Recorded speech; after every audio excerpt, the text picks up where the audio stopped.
Assalamualaikum warahmatullahi wabarakatuh. Salam Om Swastiastu, Namo Buddhaya, salam kebajikan, salam sejahtera bagi kita semua. Saya Dealani, mahasiswi manajemen 22J Universitas Nusa Putra dengan nomor NIM 2022-008-0068. Di sini izinkan saya untuk memaparkan materi tentang resiko pasar. Bismillah. Yang pertama, kita akan mengenali apa resiko pasar itu. Nah, resiko pasar adalah kemungkinan terjadinya kerugian pada suatu investasi yang disebabkan oleh perubahan faktor-faktor ekonomi yang mempengaruhi seluruh pasar atau sektor tertentu. Nah, faktor utama yang mempengaruhi resiko pasar adalah perubahan dalam nilai tukar, suku bunga, indeks saham, dan harga komoditas. Nah, selanjutnya di sini ada jenis-jenis resiko pasar. Nah, resiko pasar terbagi menjadi beberapa jenis tergantung pada faktor yang mempengaruhi pergerakan pasar. Yang pertama ada resiko harga atau price risk, yaitu terjadi ketika harga instrumen keuangan misalnya saham atau obligasi berfluktuasi yang dapat disebabkan oleh faktor internal atau eksternal. Contohnya adalah harga saham perusahaan yang turun karena kondisi pasar yang buruk atau karena perubahan ekonomi global. Nah, dan yang kedua ada resiko suku bunga atau interest rate resiko, di mana risiko ini timbul akibat perubahan tingkat suku bunga yang dapat mempengaruhi harga aset terutama obligasi. Nah, contohnya di sini ada jika suku bunga naik, harga obligasi cenderung turun karena imbal hasil yang ditawarkan obligasi lama menjadi kurang menarik dibandingkan obligasi baru dengan suku bunga lebih tinggi gitu. Dan yang ketiga ada di sini ada resiko nilai tukar, yaitu exchange rate risk, di mana terjadi ketika ada perubahan dalam nilai tukar mata uang yang mempengaruhi investasi internal atau transaksi yang melibatkan mata uang asing. Contohnya, jika Anda memiliki investasi di pasar luar negeri dan nilai tukar mata uang negara tersebut melemah terhadap mata uang domestik domestik kita gitu ya. Nah, nilai investasi Anda bisa turun. Nah, yang keempat ada resiko komoditas, yaitu commodity risk, di mana resiko yang berkaitan dengan fluktuasi harga barang-barang komoditas seperti minyak, emas, atau produk pertanian. Nah, di sini ada contohnya, harga minyak yang tiba-tiba naik dapat meningkatkan biaya produksi bagi perusahaan yang sangat bergantung pada energi.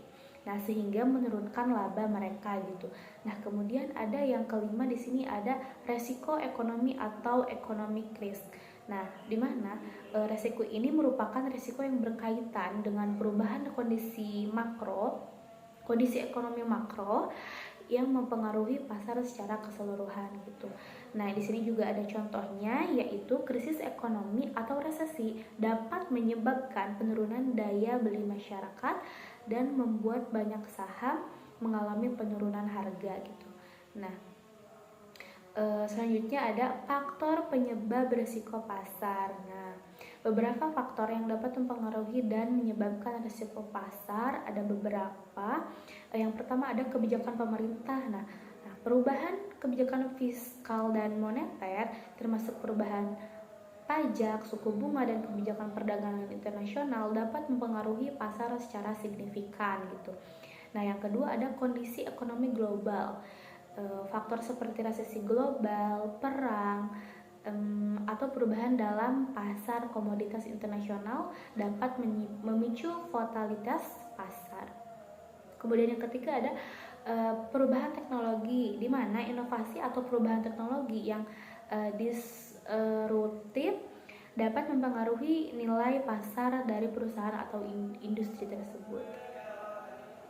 Nah, yang terakhir ada sentimen pasar. Nah, di mana ketakutan, euforia, atau reaksi berlebihan terhadap peristiwa-peristiwa tertentu seperti bencana alam, krisis politik, dan lain-lain seringkali memperburuk fatalitas pasar gitu. Nah, dan selanjutnya ada dampak resiko pasar. Di sini ada beberapa dampak. Resiko pasar dapat berdampak langsung pada keputusan investasi dan kinerja perusahaan, antara lain yang pertama ada penurunan nilai investasi, yaitu jika pasar mengalami penurunan nilai investasi seperti saham dan obligasi dapat jatuh gitu. Nah, mempengaruhi return yang diharapkan oleh investor. Yang kedua ada peningkatan biaya pembiayaan, di mana perubahan suku bunga dapat meningkatkan biaya pinjaman bagi perusahaan. Nah, mengurangi margin laba mereka gitu. Nah, kemudian ada yang ketiga, ada pengaruh terhadap arus kas, nah gitu, di mana fluktuasi harga komoditas atau nilai tukar dapat mempengaruhi arus kas perusahaan, terutama yang bergantung pada bahan baku impor atau pendapatan dalam mata uang asing. Nah, yang terakhir di sini ada fatalitas yang tinggi gitu. Resiko pasar sering kali menyebabkan fatalitas yang tinggi, di mana harga aset naik turun secara tajam, menciptakan ketidakpastian bagi investor. Nah, dan selanjutnya ada pengelolaan resiko pasar. Untuk mengurangi dampak negatif dari resiko pasar, investor dan perusahaan perlu memiliki strategi pengelolaan resiko yang efektif. Nah, yang pertama ada diversifikasi portofolio. Nah, dengan memiliki berbagai jenis investasi dalam portofolio, baik dalam sektor, instrumen, maupun geografis yang berbeda, resiko pasar dapat diminimalkan. Diverifikasi membantu mengurangi kerugian akibat fluktuasi di satu pasar atau sektor gitu. Nah, kemudian yang kedua ada penggunaan instrumen lindung nilai, hedging. Nah, di mana hedging adalah strategi untuk melindungi diri dari potensi kerugian dengan menggunakan instrumen keuangan tertentu seperti kontrak berjangka atau futures, opsi atau option, atau swap. Ini bisa membantu mengurangi exposure dalam fluktuasi harga. Nah, yang ketiga ada memahami tren ekonomi dan pasar. Nah, di mana investor yang memahami tren pasar dan kondisi ekonomi global lebih siap menghadapi risiko pasar. Nah, ini termasuk mengikuti berita ekonomi, perubahan kebijakan, serta analisis pasar. Nah, kemudian ada yang ketiga, ada manajemen likuiditas, di mana memastikan perusahaan atau investor memiliki likuiditas yang cukup untuk menghadapi penurunan pasar atau ketidakpastian ekonomi. Hal ini dapat membantu menjaga kestabilan finansial meskipun terjadi penurunan nilai pasar. Oke, yang keenam di sini saya ada beberapa contoh kasus resiko pasar. Nah, contoh yang pertama ada krisis keuangan pada tahun 2008, di mana krisis global yang terjadi pada tahun 2008 menunjukkan dampak besar dari resiko pasar, di mana hampir seluruh pasar saham di dunia turun drastis karena masalah likuiditas dan ketidakpastian ekonomi global gitu. Kemudian ada contoh kasus yang kedua, yaitu penurunan harga minyak pada tahun 2014 sampai 2016. Nah, di mana penurunan harga minyak yang tajam pada tahun tersebut, yaitu 2014-2016, memberikan dampak besar pada sektor energi dan perusahaan yang bergantung pada harga energi untuk operasional mereka gitu. Oke. Nah, kesimpulannya, resiko pasar adalah bagian tak terpisahkan dari dunia investasi dan bisnis.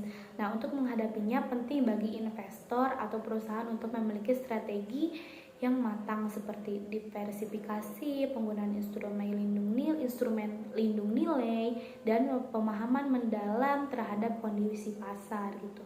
Nah, meskipun tidak bisa dihindari sepenuhnya, dengan pengelolaan yang tepat, dampak risiko pasar dapat diminimalkan dan peluang untuk meraih keuntungan tetap terbuka. Nah, sepertinya hanya itu yang dapat saya sampaikan. Mohon maaf bila banyak kekurangan. Terima kasih. Wassalamualaikum warahmatullahi wabarakatuh.